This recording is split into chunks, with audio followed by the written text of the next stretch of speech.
नमस्कार, जोहार झारखंड देख रहे हैं आप। मैं हूं शुभे मिश्रा आपके साथ। चलिए करते हैं खबरों की शुरुआत। साहिबगंज के अवैध खनन घोटाले में ईडी ने बुधवार को 4 राज्य के 12 ठिकानों पर छापेमारी की थी। ईडी की ओर से जारी प्रेस रिलीज में बताया गया कि जांच में साहिबगंज में 1250 करोड़ रुपए के अवैध खनन की पुष्टि हुई। इसी मामले में बुधवार को पड़े छापे में 36.99 लाख रुपए जब्त किए गए। साहिबगंज के डीसी रामनिवास यादव के कैंप कार्यालय में छापेमारी के दौरान 7.25 लाख रुपए जब्त किए गए, जो सरकारी दस्तावेज के अंदर रखे हुए थे। और इसी के अलावा पिस्टल की 21 गोलियां भी बरामद हुई। यही नहीं, तलाशी में मिले 30 बेनामी बैंक खाते फ्रीज कर दिए गए हैं। और इसके अलावा छापेमारी में जब्त डिजिटल उपकरणों की भी जांच लगातार जारी है।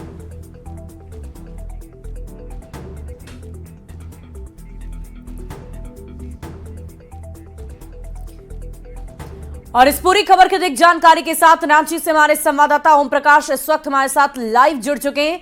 ओम प्रकाश, क्या कुछ जानकारी है इस पूरी खबर को लेकर? सबसे पहले अपडेट दीजिए। जी बिल्कुल, अगर बात करें तो ये 1250 करोड़ का जो ये अवैध खनन घोटाला है, उसे लेकर जो ईडी की छापेमारी है वो न सिर्फ झारखंड तक ही सिमटी रही, बल्कि 4 राज्यों में इसका दायरा देखने को मिला। वहीं दूसरी तरफ अगर बात करें तो बुधवार को 12 लोकेशन पर एक साथ जो है ईडी के अधिकारियों के द्वारा दबिश दी गई थी। और फिर आज भी अगर बात करें तो विनोद कुमार सिंह, जो कि सत्ता के काफी करीबी बताए जाते हैं, उनके भी जो कार्यालय को जिसे कल सील किया गया था, आज वहां भी ईडी के अधिकारी मौजूद हैं, सुरक्षाकर्मी भी मौजूद है और जो जांच की प्रक्रिया है वो फिलहाल जारी है। पूरे मामले में अब तक जो जानकारी सामने आई है, ईडी के द्वारा जो जानकारी दी गई है उसके अनुसार 36 लाख से अधिक की रकम की बरामदगी की गई है। तो साथ ही कई अहम दस्तावेज, जिसमें न सिर्फ जो कहा जाए तो कागजी दस्तावेज शामिल है, बल्कि साथ ही जो डिजिटल इक्विपमेंट्स हैं वो भी बरामद किए गए हैं। वहीं कई मोबाइल फोन्स को भी जब्त किया गया है, जिसकी जो जांच है वो लगातार ईडी के अधिकारी कर रहे हैं। कई अहम सुराग जो हैं वो ईडी को इस पूरे मामले में अगर कहा जाए तो इस छापेमारी के दरमियान मिले हैं, और उन्हीं के तथ्यों के आधार पर आने वाले दिनों में भी और भी कार्रवाई जो है उसका दायरा बढ़ता हुआ नजर आएगा। मामले में अगर बात करें तो न सिर्फ सत्ता के करीबी, बल्कि ब्यूरोक्रेट्स हों, पुलिसकर्मी हों, उन जगहों पर भी ईडी की जो दबिश है, और इसके साथ ही जो माफिया तत्व हैं जो खनन में इन्वॉल्व हैं, उन जगहों पर भी ईडी की दबिश हमें देखने को मिली है। पूरे मामले में जिस तरह से अगर कहा जाए तो साइबर अपराधी जिस तरह से जो बेनामी अकाउंट्स, रेंटल अकाउंट या फिर कहीं किराए पर जिस तरह से अकाउंट रखते हैं बैंक अकाउंट, उसी के आधार पर। ओम प्रकाश, ये बताइए कि इस वक्त जहां आपकी मौजूदगी है, क्या वहां पर छापेमारी रात भर जारी रहेगी और क्या अन्य जगहों पर भी अभी ईडी की दबिश देखने को मिलेगी?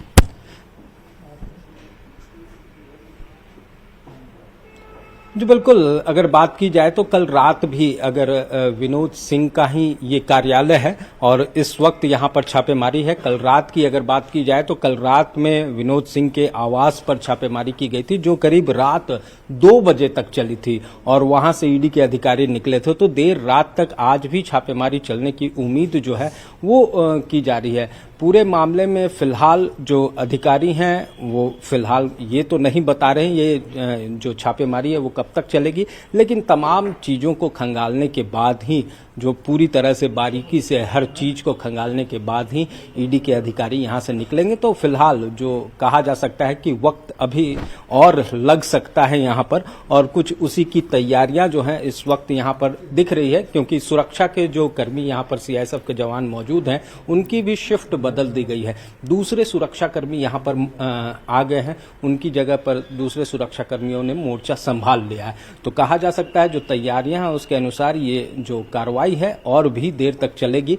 फिलहाल जो साक्ष्यों की अगर बात की जाए तो जो साक्ष्य मिले हैं उसके आधार पर उसकी जानकारी जुटाने के बाद आने वाले दिनों में हो सकता है कि जो जांच का दायरा है और भी बढ़े और कई लोग इसके ईडी के रडार में भी आए और नए जगहों पर ईडी की छापेमारी हमें देखने को मिले। दूसरी तरफ अगर बात की जाए तो जिन जगहों पर छापेमारी हुई है, हो सकता है जो जानकारी सूत्रों के हवाले से छनकर सामने आ रही है उसके अनुसार तमाम लोग लोग जो हैं उन लोगों को सम्मन किया जा सकता है, उनसे पूछताछ की जा सकती है, क्योंकि कई अहम सुराग जो इस पूरे छापेमारी में मिले हैं उन सुरागों को लेकर जांच जो है वो बढ़ेगी और इसमें जो लोग भी शामिल हैं, जिन जगहों पर छापेमारी हुई है वहां उन लोगों से भी पूछताछ जो है वो ईडी के द्वारा की जा सकती है। जी बहुत बहुत शुक्रिया ओम प्रकाश हमारे साथ जुड़ने के लिए। इस पूरी खबर पर आप लगातार नजर बनाए रखिए। तो 4 राज्यों के अलग अलग ठिकानों पर ईडी की दबिश देखने को मिल रही है। छापेमारी में 36.99 लाख रुपए अब तक जब्त किए जा चुके हैं। झारखंड में ईडी की छापेमारी पर अब सियासत गर्मा गई है। बीजेपी ने कहा है कि ईडी की कार्रवाई से भ्रष्टाचारियों के बीच हड़कंप मचा हुआ है, जबकि जेएमएम और कांग्रेस ने बीजेपी पर ईडी जैसी केंद्रीय जांच एजेंसी का दुरुपयोग करने का आरोप लगा दिया है। ईडी ने जो अपना प्रेस रिलीज जारी किया है उससे साफ हो गया कि कानून को लोग धत्ता बता रहे थे और 30 बेनामी खातों का पता चला। मनी लॉन्ड्रिंग का बहुत बड़ा रैकेट झारखंड में हेमंत सोरेन के सरकार के कार्यकाल में चल रहा था और हथियारों के गोलियों का जखीरा बरामद हुआ। जैसे डीसी साहब तमंचे पे डिस्को कर रहे थे। अब आप बताएं, जिस तरीके से माफियाओं और नेताओं और दलालों के गठजोड़ ने अफसरों के साथ मिलकर झारखंड को लूटा है, ईडी के इस प्रेस रिलीज से यह स्पष्ट हो गया है कि आगे भी कार्रवाई होती रहनी चाहिए। कभी मुख्यमंत्री जी के ऊपर, कभी उनके प्रेस सलाहकार के ऊपर, कभी अन्य के ऊपर, लेकिन व्यापम घोटाले की जांच अभी तक नहीं हो पा रही है। सिंचाई घोटाले की जांच अभी तक नहीं हो पा रही है। जिस व्यक्ति को प्रधानमंत्री जी ने स्वयं ये कहा कि वो 70,000 करोड़ रुपए का आरोपी है, वो व्यक्ति आज प्रदेश का, महाराष्ट्र जैसे प्रदेश का उप मुख्यमंत्री बना हुआ है। तो सिर्फ ईडी की कार्रवाई विपक्षी लोगों के ऊपर ही चल रही है। देखिए, एजेंसियां क्या कार्रवाई करती हैं और उनमें उन्हें क्या प्राप्त होता है ये वही जानती हैं। लेकिन जिस प्रकार से पिछले 4 साल में माननीय मुख्यमंत्री हेमंत सोरेन जी ने जो जन आकांक्षाओं को पूरा करने का काम किया है, जो संवेदनशील विषयों को विधानसभा के पटल पर ले जाने का काम किया है, हम समझते हैं कि झारखंड की जनता उन सभी विषयों के साथ एक माननीय मुख्यमंत्री के एक ईमानदार प्रयास के साथ है। और राज्य में आर्किटेक्ट विनोद सिंह के दफ्तर पर ईडी ने लगातार दूसरे दिन भी छापेमारी की है। रोसपा टावर में उनके दफ्तर का नाम है ग्रिड्स कंसल्टेंट। इस दफ्तर में ईडी ने बुधवार को भी दबिश दी। यहां दूसरे दिन भी ईडी ने छापेमारी की और इस दौरान ईडी के कई अफसर इस दफ्तर में मौजूद रहे। इस दौरान विनोद सिंह भी मौजूद हैं और आज करीब 4 घंटे तक छापेमारी की गई। पहले दिन पड़े छापे में विनोद सिंह के ठिकाने से 22,75,000 रुपयों के साथ साथ कई दस्तावेज, डिजिटल उपकरण को बरामद किया गया। अधिक जानकारी दे रहे हैं न्यूज 18 संवाददाता ओम प्रकाश।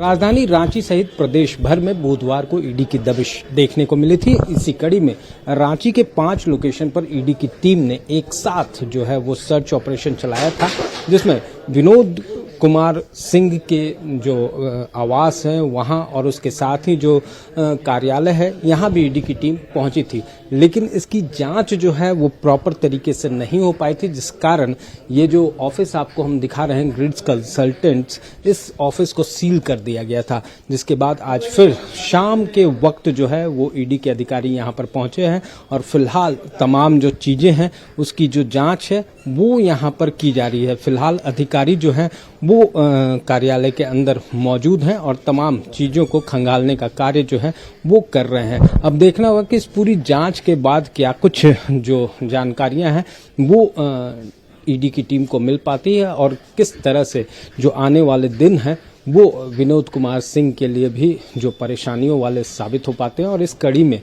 अगर देखा जाए तो और भी कौन कौन से लोग हैं जो ईडी के रडार पर आ सकते हैं। तो फिलहाल ये तमाम जो चीजें हैं वो ईडी के इन्वेस्टिगेशन पर डिपेंड करती हैं। अब देखना होगा कि इस पूरे इन्वेस्टिगेशन के बाद क्या कुछ जानकारियां जो हैं वो स्पष्ट रूप से सामने आ पाती हैं। कैमरामैन संजीव तिवारी के साथ ओम प्रकाश, न्यूज 18 रांची। और झारखंड हाईकोर्ट में कांग्रेस नेता राहुल गांधी की याचिका पर कल सुनवाई होगी। ये पूरा मामला गृह मंत्री अमित शाह के खिलाफ आपत्तिजनक बयान से जुड़ा हुआ है। इस सिलसिले में प्रार्थी नवीन झा ने कोर्ट में शिकायत दर्ज कराई थी। कोर्ट से समन जारी होने पर राहुल गांधी ने हाईकोर्ट में क्वेश्चनिंग याचिका दायर की। इस याचिका पर कल अदालत में सुनवाई होनी है।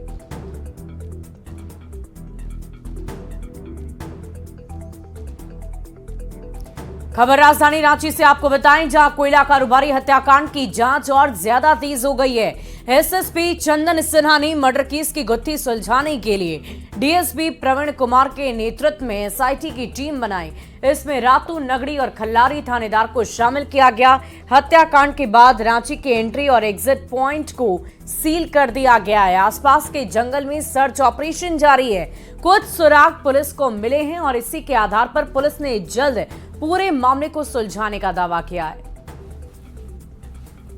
पुलिस जो है चारों ओर जो है बॉर्डर सील करके अपराधियों की छापेमारी कर रही है और हम लोग जो है बहुत जल्द ही अपराधियों की शिनाख्त करने के नज़दीक में हैं और शीघ्र ही इसमें सफलता मिलेगी अपराधियों को पकड़ने में और उन्हें सजा दिलाने। एसआईटी गठित हुई है डीएसपी प्रवीण के नेतृत्व में। इसमें थाना प्रभारी रातू, थाना प्रभारी नगरी, थाना प्रभारी खिलाड़ी, इन सबको दिया गया है। मुख्यतः इनका जो व्यवसाय था वो पिपरवार चतरा इलाके में था। रांची पुलिस को इन्होंने कभी भी ऐसी कोई शिकायत नहीं की थी कि उन्हें कोई धमकी दी जा रही है अथवा कोई उन्हें खतरा है। और गढ़वा में जिला विकास समन्वय और निगरानी समिति की बैठक बीजेपी सांसद बीडी राम की अध्यक्षता में हुई। इस मौके पर विकास योजनाओं की ताजा स्थिति पर चर्चा की गई। बीजेपी सांसद बीडी राम ने तमाम अफसरों को सरकारी योजनाओं को समय पर लागू करने का निर्देश दिया। हुई और जो प्रशासनिक स्तर पर जिस तरह की कार्रवाई की, जिस विभाग से अपेक्षा थी, यदि उसमें कहीं किसी प्रकार की कार्रवाई में कोई ढिलाई बरती गई तो उनको निर्देशित किया गया कि आप अपने कार्य में सुधार लाएं। चूंकि सभी का कर्तव्य है कि जनता की सेवा करें, तो सेवा करने में कहीं किसी प्रकार की ढिलाई नहीं होनी चाहिए। और राजधानी रांची के जिला स्कूल मैदान में 29 दिसंबर से नेशनल बुक फेयर चल रहा है, जो 7 जनवरी तक चलेगा। समय इंडिया परिवार की ओर से लगाए गए इस पुस्तक मेले में कई स्टॉल लगाए गए हैं, जहां पुस्तक प्रेमियों की भीड़ उमड़ पड़ी है। समय इंडिया परिवार द्वारा जो है 29 दिसंबर से लेकर 7 जनवरी तक राष्ट्रीय पुस्तक मेले का आयोजन जिला स्कूल मैदान में किया गया है रांची में। अभी तक 500 पुस्तक मेले किए गए हैं करीब 24-25 साल में संस्था की ओर से। इस पुस्तक मेले का जो उद्देश्य है कि जो पाठक पुस्तकों से दूर हो रहे हैं उनको नज़दीक लाना। 90s के पहले हमारे पास पढ़ने लिखने के लिए कोई ऐसा चीज़ नहीं था, केवल हम लोग डिपेंड थे किताबों के ऊपर और अपने लेखनी के ऊपर डिपेंड थे। आज के ज़माना में कंप्यूटर का डेवलपमेंट हो जाने से और इलेक्ट्रॉनिक्स का डेवलपमेंट होने से, या आप यूँ कहें कि इंटरनेट के डेवलपमेंट होने से सारी चीज़ें अब वेबसाइट पर उपलब्ध हो गई है। परिणाम हुआ है कि पाठक घट गए हैं। तो इस पुस्तक मेला के उपलक्ष्य में विराट कवि सम्मेलन का भी आयोजन किया गया है और रांची के आसपास के गणमान्य कवि और कवित्रीगण यहाँ पधार रही हैं। साहित्यिक किताबें यहाँ देखने आई हूँ और राजपाल के काउंटर पर गई, बहुत अच्छी अच्छी किताबें मिली। महादेव टोप्पो की किताबों को मैंने देखा, पढ़ा, जाना और हरिशंकर परसाई को मैंने खरीदा और किताबें मैं ढूंढ रही हूँ, मिल जाएगी तो मैं बस। किताबें नई खिड़कियाँ खोलती है, किताबें सही और सच बोलती हैं। धनबाद के रेलवे ऑडिटोरियम में 68वां रेल सप्ताह मनाया गया। इस मौके पर डीआरएम कमल किशोर सिन्हा ने बताया कि देश भर के 68 रेल मंडल में धनबाद रेल मंडल एक बार फिर अव्वल आ गया है और साथ ही धनबाद रेल मंडल ने 136 मिलियन टन माल लोड करके सबसे ज्यादा राजस्व की उगाही करने का काम किया, इतिहास भी रच डाला है। इस मौके पर धनबाद रेल मंडल के 80 कर्मचारी पुरस्कृत किए गए।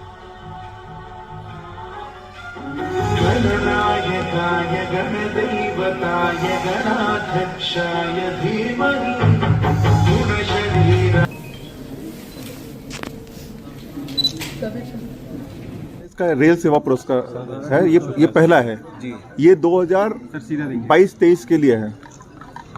2022-23 के लिए इसमें हम लोगों ने अपने डिवीजन के करीब 80 कर्मचारियों को पुरस्कृत किया है। और इसके पहले हमारा बेसिकली हाजीपुर से जो प्रोग्राम हुआ था उसमें डिवीजन को 19 शील्ड, जिसमें एक संपूर्ण डिवीजन में एक जो मेन कार्यकुशलता शील्ड है वो भी धन्यवाद मंडल को दी गई है। और रांची के बिरसा मुंडा एयरपोर्ट पर अमेरिका की महिला हॉकी टीम का गर्मजोशी के साथ स्वागत किया गया। इस मौके पर मांदर की धाप पर विदेशी मेहमानों का भव्य स्वागत हुआ। रांची में जल्द ही क्वालिफायर ओलंपिक टूर्नामेंट खेला जाना है। इसी टूर्नामेंट में हिस्सा लेने के लिए कई हॉकी टीमों का आना जारी है। कल रात भारतीय टीम आई थी, जबकि गुरुवार की सुबह इटली की टीम का स्वागत किया गया।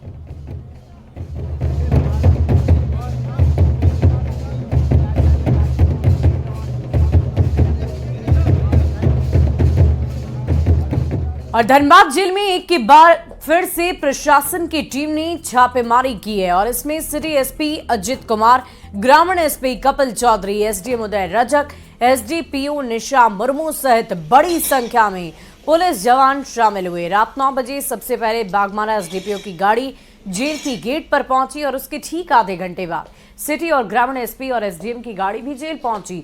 सूत्रों के मुताबिक जेल के अंदर कैदियों ने भूख हड़ताल कर दी और हालांकि इसी आधारित पुष्टि अब तक नहीं की गई है। ज्यादा जानकारी दे रहे न्यूज 18 संवाददाता संजय गुप्ता। धनबाद जेल में फिर से एक बार जिला प्रशासन और पुलिस प्रशासन छापेमारी करने पहुंची है। 3 दिसंबर को जेल में बंद शूटर अमन सिंह की हत्या की गई थी और उसके बाद से लगातार पुलिस और जिला प्रशासन की टीम समय समय पर यहाँ पर छापेमारी कर रही है। यहाँ पर अभी कुछ देर पहले ही सिटी एसपी, ग्रामीण एसपी, एसडीएम और बागमारा एसडीपीओ छापेमारी में शामिल थे और वो लोग इस जेल के अंदर गए हैं। साथ ही साथ पुलिस लाइन के सैकड़ों महिला और पुरुष जवान भी इसमें शामिल है। हालांकि छापेमारी किस उद्देश्य से किया जा रहा है और पुलिस पदाधिकारी को क्या इनपुट मिला है इसकी तो जानकारी नहीं मिल पाई है, लेकिन बताया जा रहा है, जो सूत्र बता रहे हैं कि जेल के अंदर कैदी भूख हड़ताल पर हैं और इसी सूचना के बाद छापेमारी करने के लिए पुलिस प्रशासन की टीम जेल के अंदर गई है। साथ ही साथ अमन सिंह की हत्या होने के बाद धनबाद जेल में पुलिस प्रशासन नज़र बनाए हुए है और समय समय पर इस तरीके की छापेमारी कर रही है। अब इस छापेमारी में क्या कुछ पुलिस को मिला है और क्या कुछ उन्हें इनपुट मिला था, या मीडिया को जब छापेमारी करने वाले पुलिस पदाधिकारी बताएंगे उसके बाद ही कुछ मालूम हो पाएगा। संजय गुप्ता, न्यूज 18 धनबाद। तो जेल गेट पर लगातार एसडीपीओ की गाड़ी पहुंचने की तस्वीर आपने देखी। रात 9 बजे सबसे पहले बागमारा एसडीपीओ की गाड़ी पहुंचती है और उसकी ठीक आधे घंटे के बाद सिटी और ग्रामीण एसपी और एसडीएम की गाड़ी भी जेल के परिसर में पहुंची। सूत्रों के अनुसार यही बताया जा रहा है कि जेल के अंदर कैदियों ने भूख हड़ताल कर दी। हालांकि इसकी आधिकारिक पुष्टि नहीं की गई है, लेकिन तस्वीरें हम आपको दिखा रहे हैं धनबाद जेल की। ये तस्वीर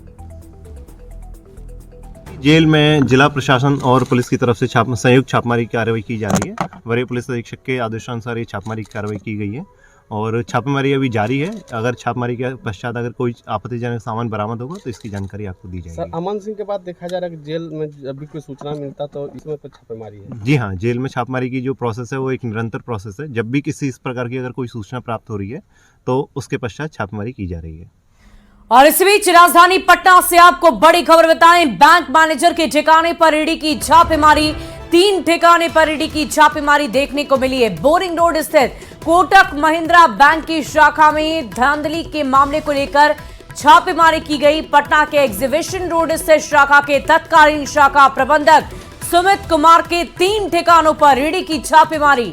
ईडी ने पटना के एग्जीबिशन रोड, डाक बंगला चौराहा और फ्रेजर रोड में एक दुकान और 2 फ्लैट में छापेमारी की। एग्जीबिशन रोड स्थित फ्लैट सौरभ का बताया जा रहा है, जहां बड़ी संख्या में कागजात, कैश, मोबाइल, लैपटॉप समेत अन्य सामान जब्त किया गया। फिलहाल इनकी जांच की जा रही है। इस पूरी खबर की अधिक जानकारी के साथ संवाददाता अमित हमारे साथ फोन लाइन पर हैं। अमित, कहां पर छापेमारी चल रही है राजधानी पटना में? किन ठिकानों पर, किन के घर पर? देखिए, ये छापेमारी जो है वो पटना का जो बोरिंग रोड का कोटक महिंद्रा का शाखा है उसमें धांधली से जुड़े हुए मामले में छापेमारी चल रही है। लगभग 32 करोड़ यानी कि 31.92 करोड़ की ये गड़बड़ी थी, धांधली अनियमितता को कह सकते हैं। उस मामले में ईडी को पुख्ता जानकारी मिली, साक्ष्य संकलन किया ईडी ने और उसी आधार पे आज ये छुपवाड़ी हुई है, शुरू हुई। और इसमें 3 ठिकाने हैं जो आरोपी हैं, बैंक प्रबंधक, तत्कालीन बैंक प्रबंधक है कोटक महिंद्रा के 100 रोड शाखा के, उनके समेत उनके भाई के 3 ठिकानों पर छुपवाड़ी हुई है।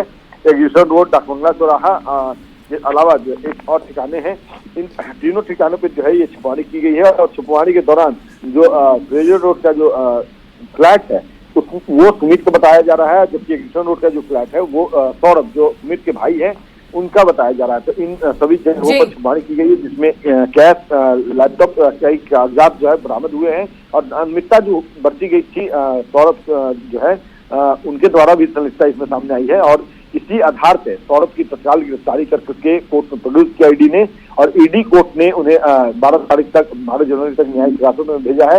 हालांकि ईडी के जो सूत्र हैं, हमें जो जानकारी मिली है उनसे, उनके मुताबिक जल्द ही जो सौरभ है उन्हें वाकई हमें देखने वाली बात होगी कि इस छापेमारी में और क्या कुछ मिलता है। इस पूरी खबर पर आप लगातार नजर बनाए रखें। फिलहाल चलते चलते इस बुलेटिन में अभी के लिए बस इतना ही। एक नजर अब तक की हेडलाइंस पर।